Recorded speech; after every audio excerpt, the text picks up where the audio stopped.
അഹമ്മദാബാദ് വിമാനാപകടത്തിൽ മരിച്ച Malayali nurse Ranjitha G നായരുടെ സഹോദരൻ ഇന്ന് വൈകിട്ട് അഹമ്മദാബാദിലേക്ക് തിരിക്കും.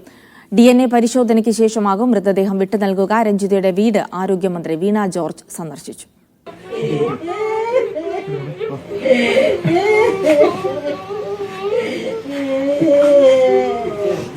രഞ്ജിതയുടെ മരണവാർത്തയറിഞ്ഞ് കുടുംബത്തെ കാണാനെത്തിയ മന്ത്രി വീണ ജോർജിനും സങ്കടം ഉള്ളിലൊതുക്കാനായില്ല.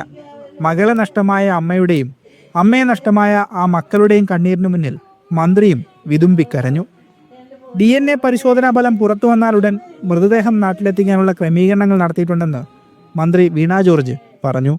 DNA സാമ്പിൾ എടുക്കുന്നത് ആവശ്യമെങ്കിൽ അതിനുള്ള ക്രമീകരണങ്ങൾ അവിടെ ചെയ്യുമെന്നുള്ളതാണ് അറിയിച്ചിട്ടുള്ളത്.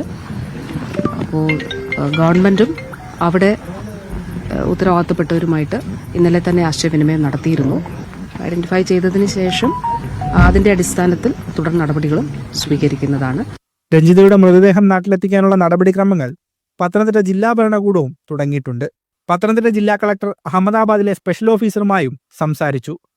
ആരോഗ്യമന്ത്രിക്ക് പുറമെ Pathanamthitta MP Anto ആന്റണിയും Konni MLA KU Janeesh കുമാറും യാക്കോബായ സഭ ശ്രേഷ്ഠ കത്തോലിക്ക ബസേലിയോസ് ജോസഫ് ബാവയും രഞ്ജിതയുടെ വീട് സന്ദർശിച്ച് അനുശോചനം അറിയിച്ചു. മീഡിയ 1 പത്തനംതിട്ട.